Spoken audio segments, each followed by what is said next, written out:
Okay. So substitutes are goods that could be used in place of one another. Think Coke and Pepsi. They're substitutes, okay? So if we're doing the Coke market, if the price of Pepsi goes up, people are going to buy less Pepsi and increase the demand for Coke. So that's how a shift. Now, the change in price of a good does not shift the curve. So if there's a change in price of Coke and we're graphing Coke, that won't shift the curve. But if there's a change in price of another related good, so if there's a change in price of Pepsi, so say the price of Pepsi decreases, more people buy Pepsi, the demand for Coke goes down. So substitutes, if the price of one increases, the demand for the other will increase. So if the price of Pepsi falls, the demand for Coke will increase. So substitutes are one example of a related good. The second one are complements. Complements are two goods that go together. Hot dogs and hot dog buns. Skis and ski boots. Now, if the price of hot dogs go up, and we're looking at the bun market, people are going to buy less hot dogs, therefore they can demand less buns. Now, if the price of hot dogs go down, people buy more hot dogs, so the demand for buns increases. So notice this demand is depending upon the price of the related good, not the price of that good, okay?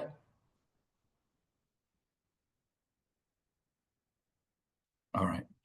Anyone have a question on this? Just type it in the chat or turn on your mic. Sometimes this gets confusing, so if you have a question, feel free to ask.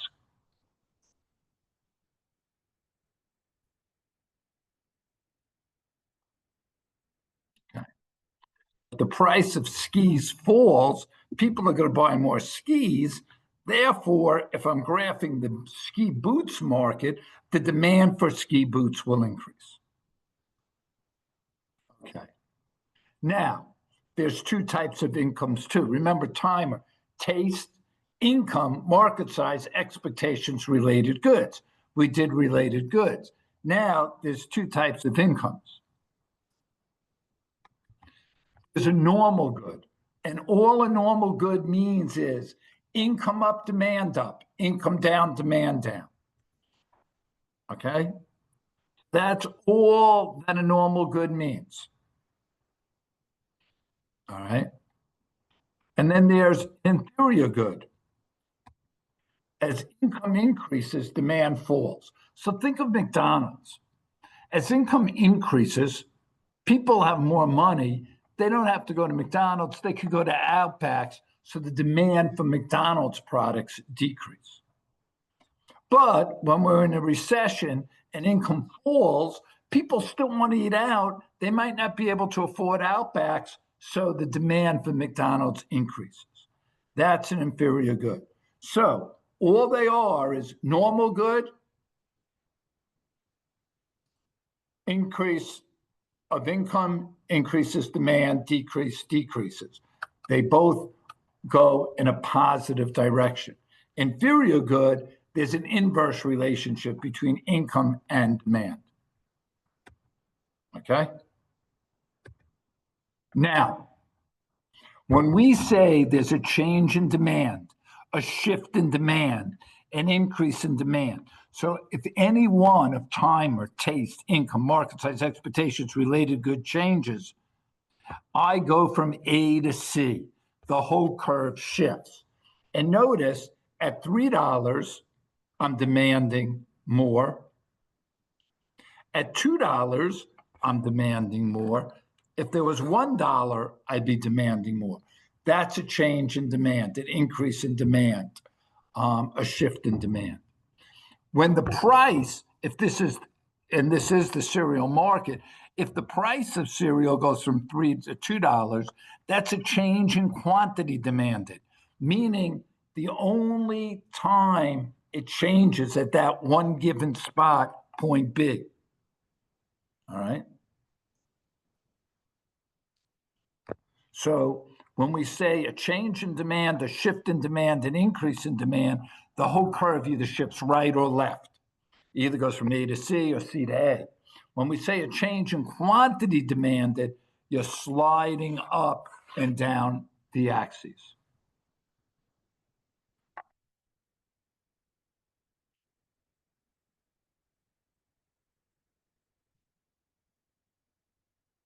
What would cause income to change?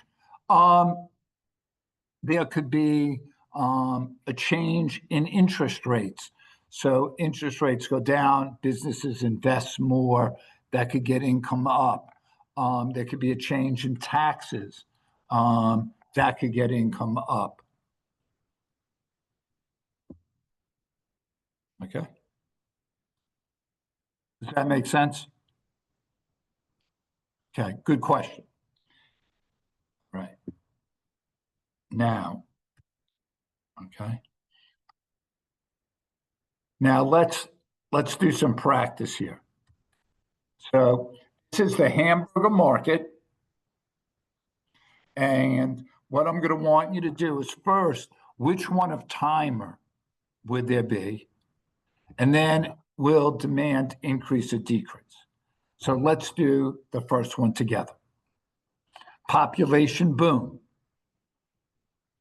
That's market size. There's more people. If there's more people, demand will increase. So I'd have market size for determinant, demand increases. Okay? All right. I'm going to give you like 3 or 4 minutes to do these by yourself. Go through all of them, and then I'll come back and we could review them together.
Does anyone else have problems seeing the screen?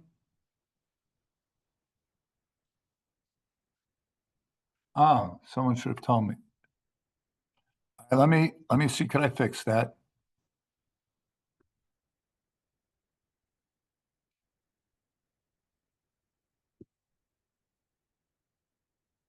Hmm.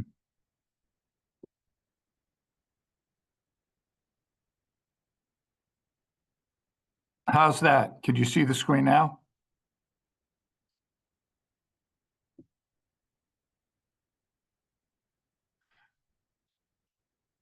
Okay. All right. I'll give you I'll give you 4 extra minutes. My fault. I'm sorry. I don't know what happened there. Oh, geez. I just screwed it up again.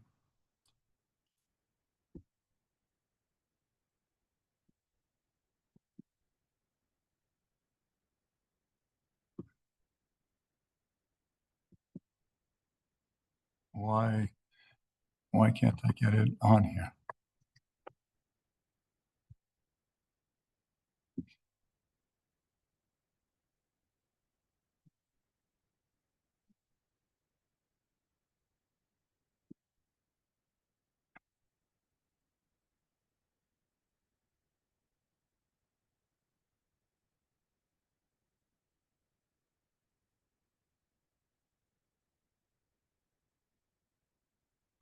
Be crazy now.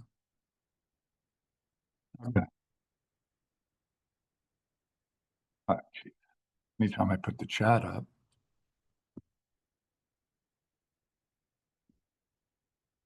and I'll just leave that there.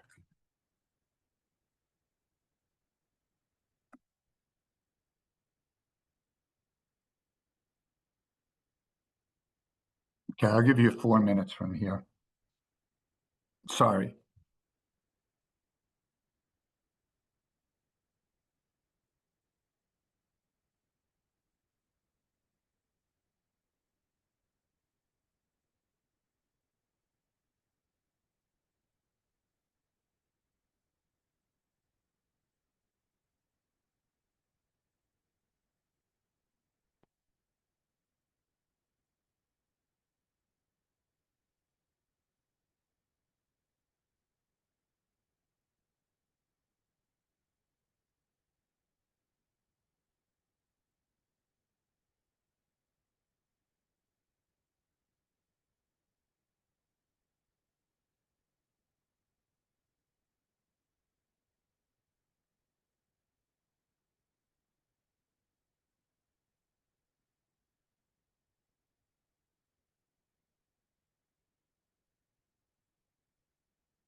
Okay. Let's try to go. All right, I'm going to try to get the chat box up here.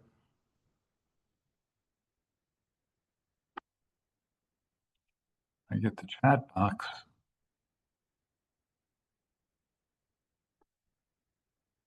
Okay, now is there a way to keep that and share the screen? No, it's not letting me share.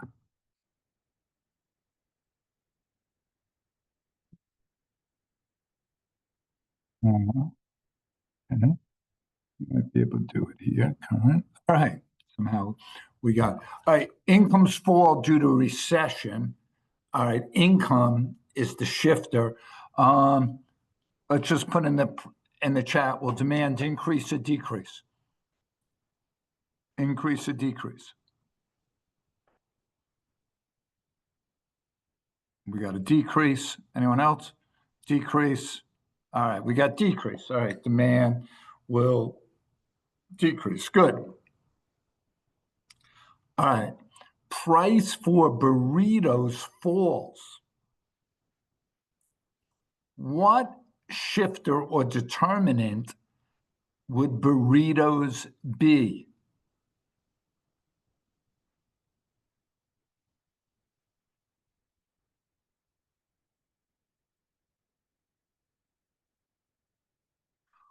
All right, remember the shifter has to be taste, income, market size, expectations, or related goods. Has to be one of those five from timer. Taste, income, market size, or related goods.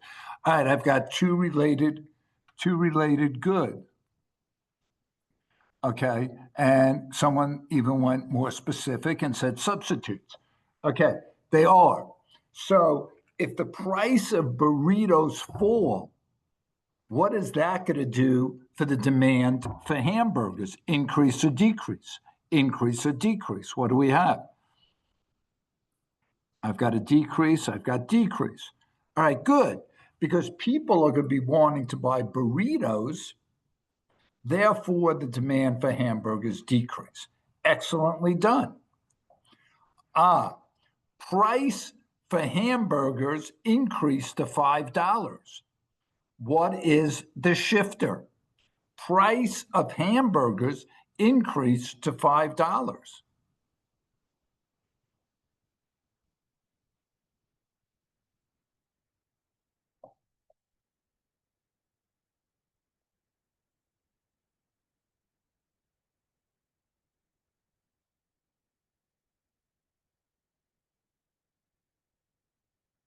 Is it taste or preference? No. Is it income?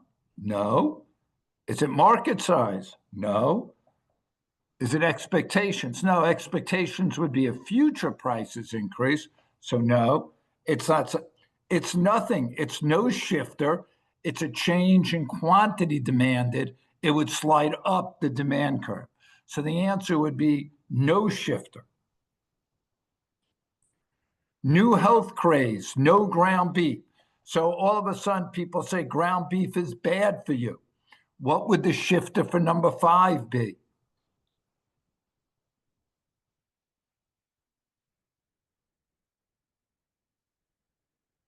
Okay, I've got some taste and preference, and that's good.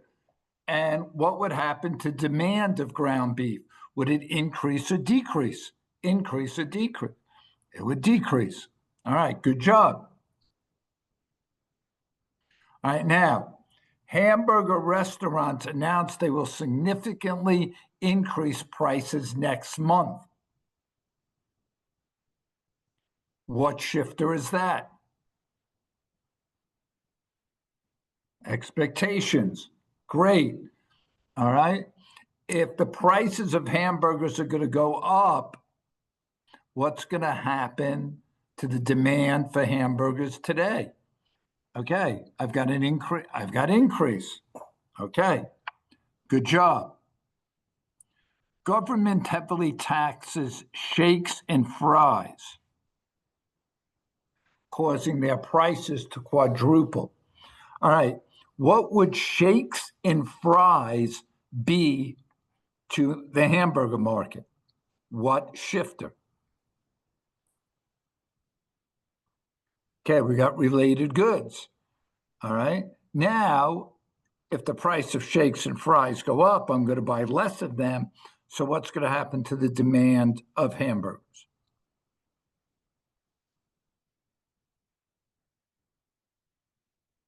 Goes down, decreases. Good job.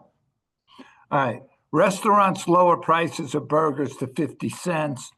That's just the opposite of four. It's not a change. You're going to just slide down the curve. Okay. Is there any questions on 1 through 8? If you have a question, just type in the number in the chat and I will go over it. Any questions on 1 through 8?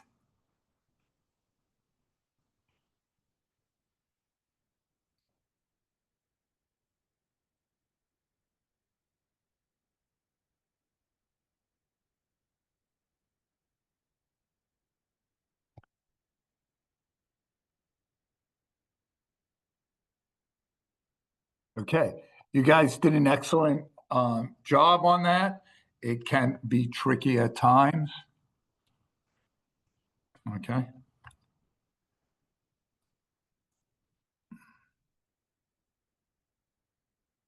Um, can you see this demand review on your screen? I'm just making sure the screen changed and it didn't freeze again.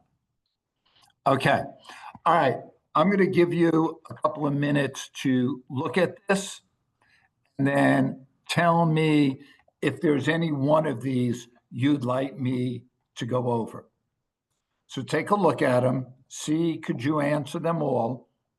Give you a minute or two. And then if there's something you'd like me to review, you'll just hit a number in the chat. I'll be back in 2 minutes.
Okay. Anything here you'd like to review? Just type in a number and I'll go over it if you don't feel comfortable with something.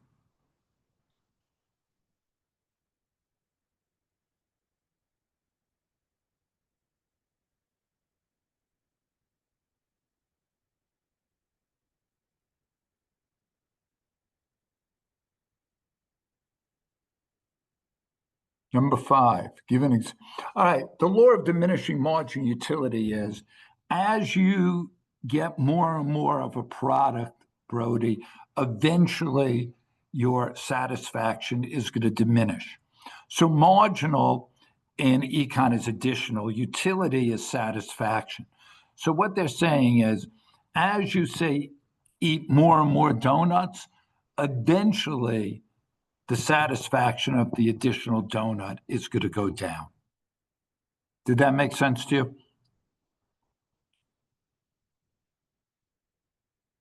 Okay. Any other number that anyone wants me to go over?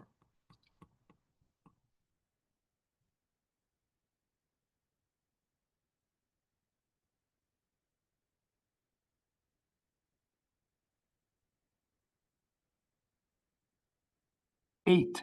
Okay. There are actually 4 shifters of the production possibilities curve. Okay. And that gets in, I think there's a shift in the summer assignment.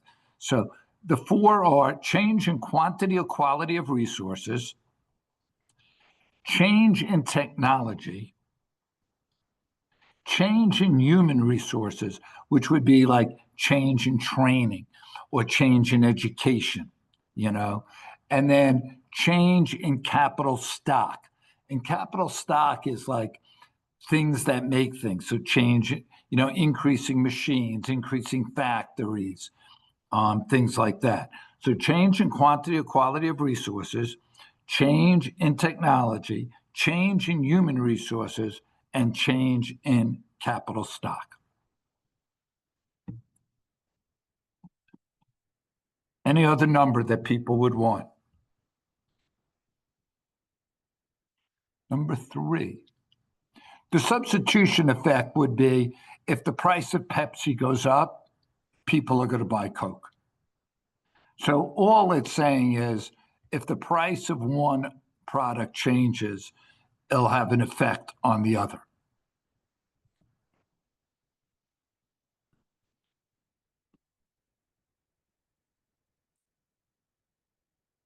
Anything else? Okay.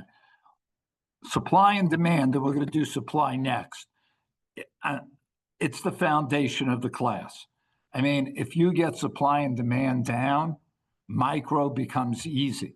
Now, if you don't get it down at first, that doesn't mean it's impossible. It just makes it a little harder to do. All right. So supply. What is supply? Supply is the different quantities of a good that sellers are willing and able to sell at different prices. So supply is the different Now, why supply is harder for you guys is demand is, that's how we think, right? We're consumers. Demand is a consumer thing. Supply is a producer thing. And since most of us are not producers, we're not used to looking things from that perspective. Okay. So supply is the different quantities of good that sellers are willing and able to sell at different prices or produce at different prices. Now, the law of supply is there's a direct relationship between price and quantity. Okay. As price goes up, producers make more money, so they're going to supply more. Quantity supplied is going to increase. And then if price goes down, they're going to make less, so quantity supplied decreases. And that's just what I said in the red. But I'll give people a second if they're jotting things down.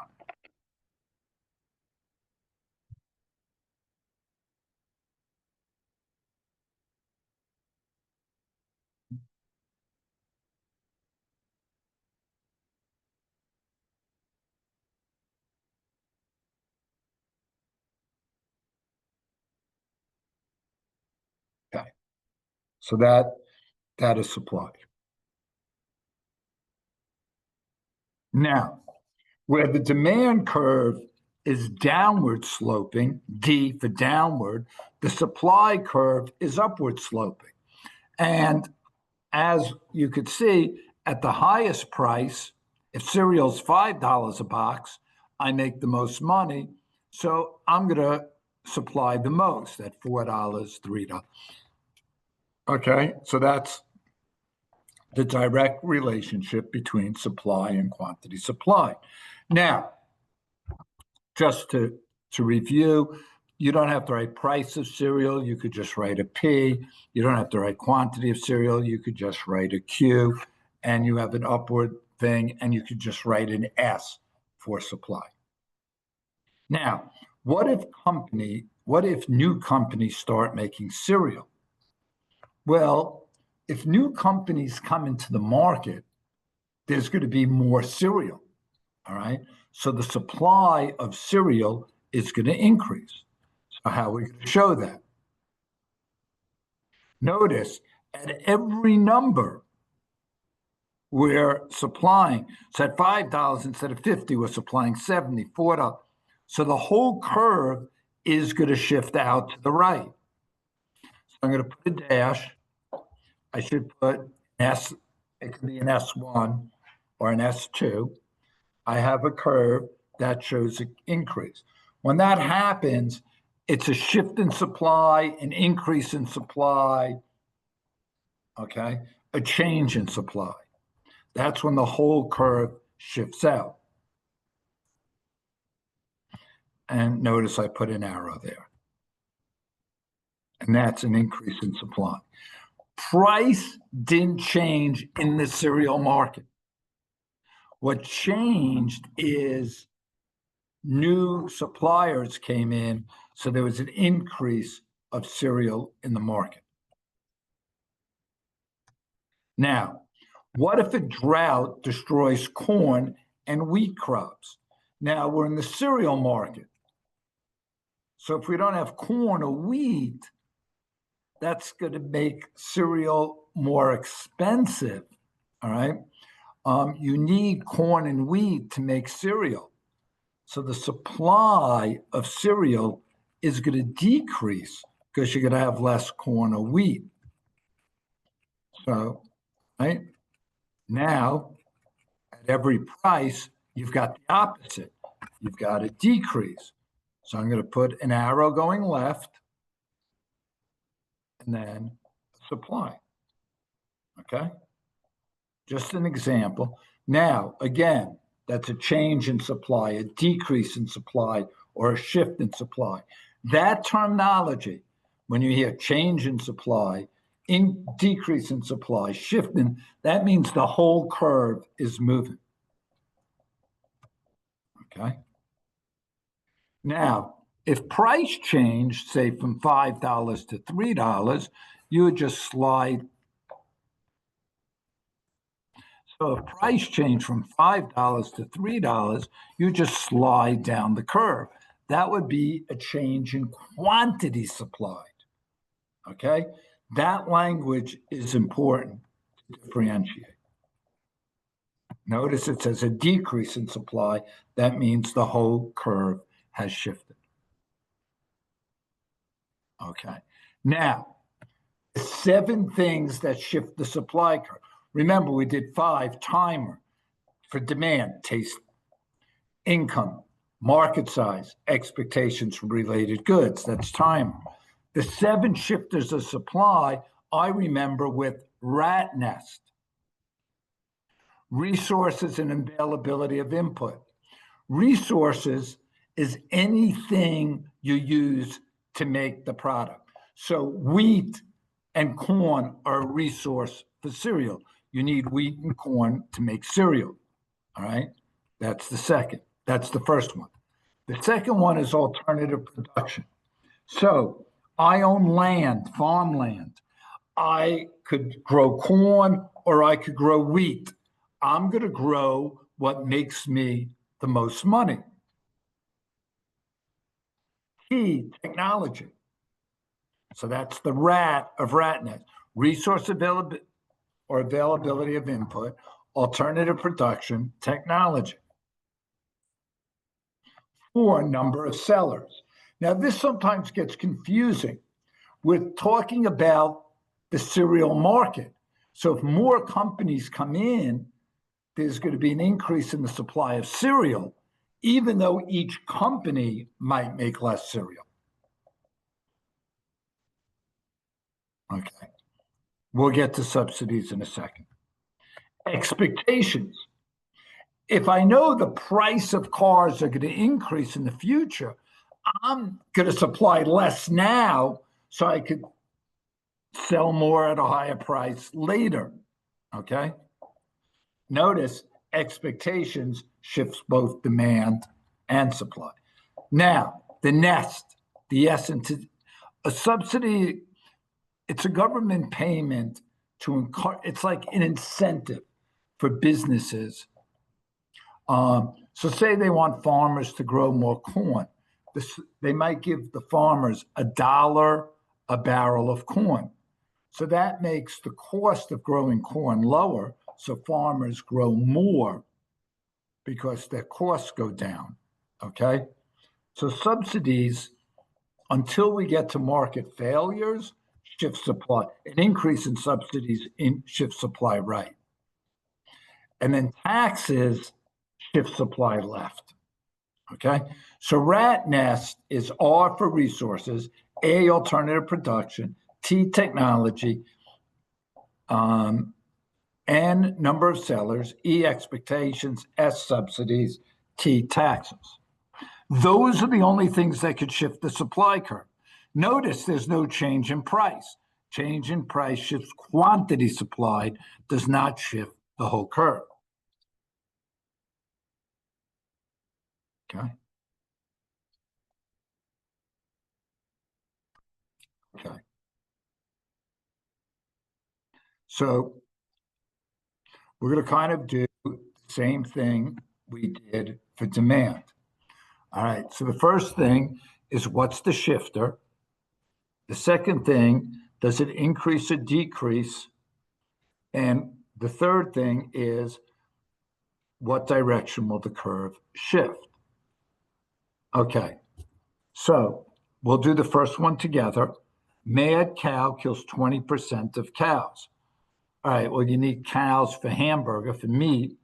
So that would be a resource. All right. Now, if it kills 20% of the cows, we have less meat. So the supply for burgers will decrease and the supply curve will shift left. Okay. All right. I'll give you a couple of minutes to do 2, 3, 4, 5, and 6, and then we'll get back and review it. It's 12:12. I'll come back at 12:15 to go over them.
Remember, we're doing the hamburger market.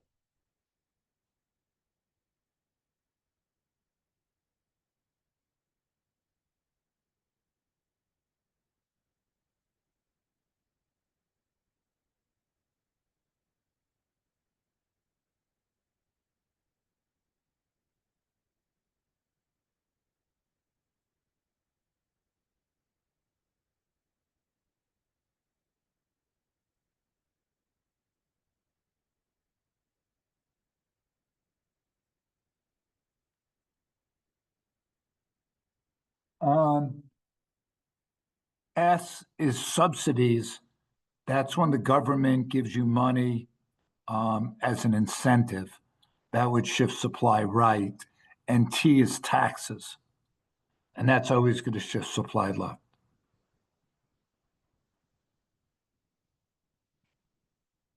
Is that what you needed, Kyle?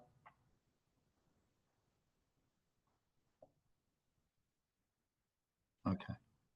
All right. I'm going to come back and go over these. Um, Price of burgers increased 30%. What's the shifter? Ah, Brody, you're on top of it. None. It's a change in quantity supply. Quantity supply, good. That's good that you guys didn't fall for that. Quantity supply would increase, but there is no shifter. All right, government taxes burgers. The shifter is going to be taxes. Which way is it going to shift? Left or right? Increase or decrease? For number three, increase or decrease in the hamburger market, the supply of hamburgers.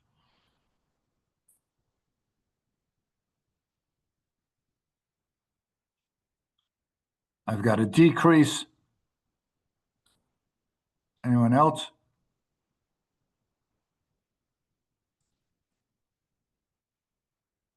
Okay, yes, it is going to decrease because if government taxes hamburger production, that's going to make the cost of hamburgers more expensive.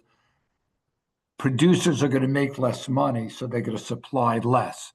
So it's going to decrease and the curve would shift left. Restaurants could produce burgers and or tacos. A demand increase.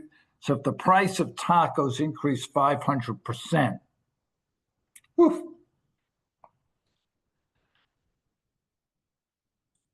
what's the shifter?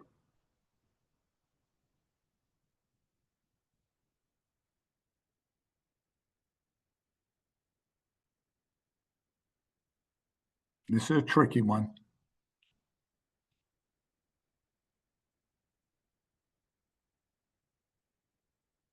There is a shifter. Anyone want to take a chance? All right, nice. Alternative production. That is the shifter. That's good. Okay. You could do tacos or hamburgers. Well, if the price of tacos went up 500%, I'm going to make more money on tacos. So I'm going to supply more tacos and less hamburgers. So there'll be a decrease in the supply of hamburgers and the curve will shift left. Okay. Number five. All right. The shifter is technology. Is supply going to increase or decrease? Increase or decrease for number five?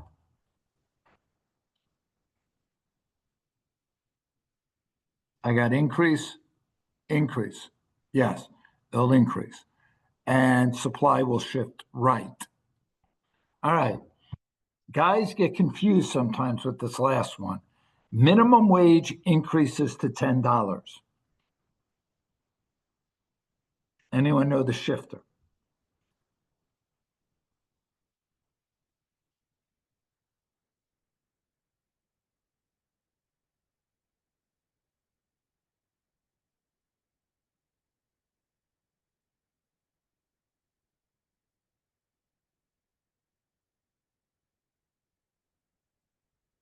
No, a subsidy is going to be something coming from the government. Okay. It'd be like the government giving you $1 for each. No, we're not getting more people selling. It's not more companies selling hamburgers. All right.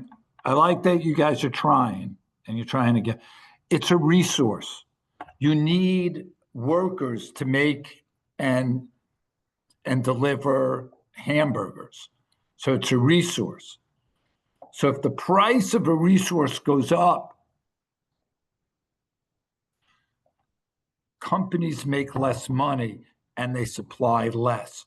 So supply will decrease and the curve would shift left. Okay. So wages are a resource. Okay. And when they go up, companies make less money, supply goes left. All right. If any of these six you want me to go over again, just type the number into the chat box. I'd be glad to go over them again.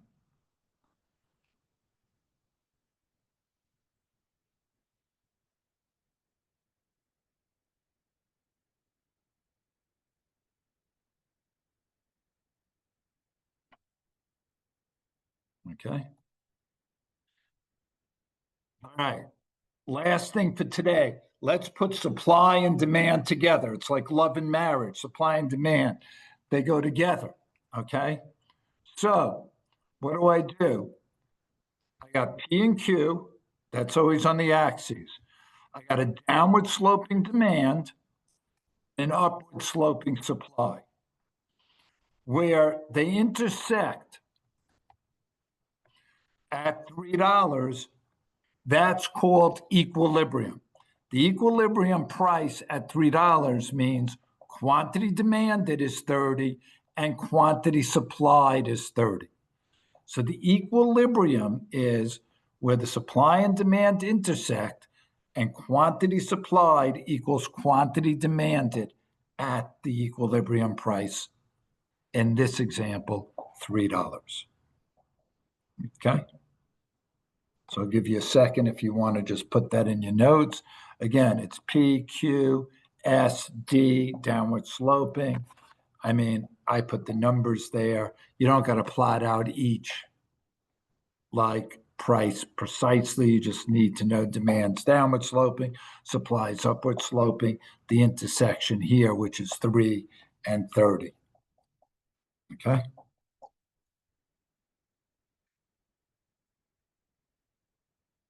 Now,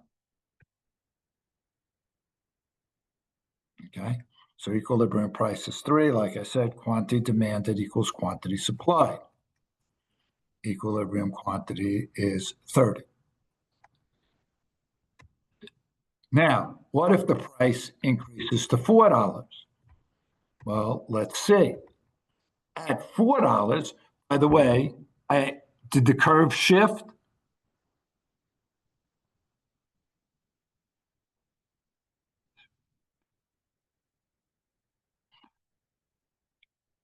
Kyle, what do you mean? You could flip I on your mean, like the mic. graph on the screen, is there any way to try to like copy and paste it to put on like our note sheet that we have? Uh, Kyle, all I would do is just have the supply and demand curve down. You don't need all the numbers. Do you know what I mean? Yes, I do. But, Thank you. but I think that would be the easiest way. Okay. So now notice if you went from 3 to 4, they raised their price. It doesn't shift the curve. Quantity supplied would increase, quantity demanded would decrease. Okay.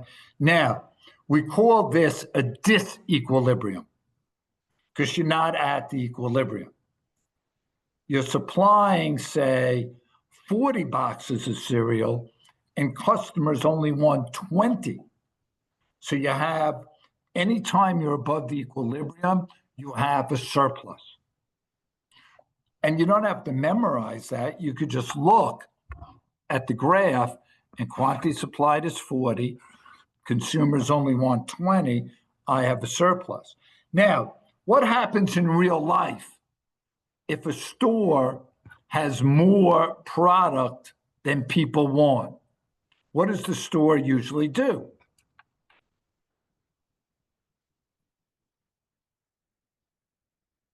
Anyone? You could just put it in the chat.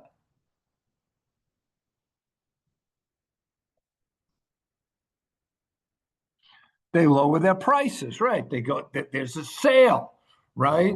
So when you're at the disequilibrium, what usually happens is there's pressure.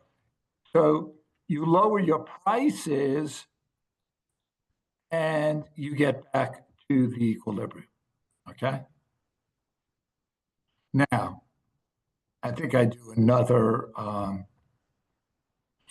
at $5. Again, you're going to have a surplus. Now, how big is the surplus? supplying 50, people only want 10, so the surplus is 40.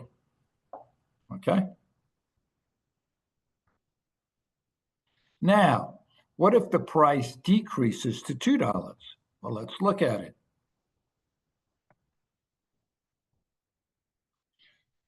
I still have a surplus at $2. Yes or no? Do I still have a surplus at $2? Okay, I got a quick no. And that's correct. Because now at $2, suppliers are making less money. So they're only supplying 20 boxes of cereal. At $2, it's like a great sale. People want 50 boxes of cereal. Anytime you're below the equilibrium, you have a shortage. Okay? Now, if I have a product that a lot of people want, but I don't have that much of it, I'm going to raise the price. I mean, like, I might as well get as much as I can for the 20 boxes I have. So when you're at a disequilibrium below the equilibrium, the tendency is prices go up to get to the equilibrium. Now, how much is the shortage here? Could anyone type in the amount of the shortage?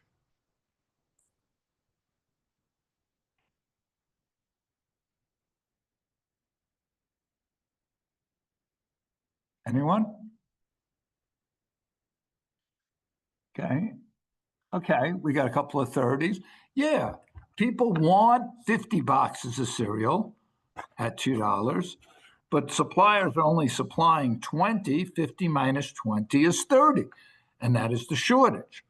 Again, eventually there's going to be pressure and people are going to get back to the equilibrium. And like I said before, you don't have to memorize this. You could just look. Quantity demanded is greater than quantity supplied. That's a shortage. Okay. And then I just did the same thing at $1. All right. This is a good place to stop for the day. All right. We're going to go into shifting supply and demand next week, which again, if you've got this and next week's down, I think it's going to make the class very easy for the entire year. Before we leave, does anyone have any questions? You could flip on your mic if you have a question. Otherwise, feel free to go, and hopefully I will talk to you next week.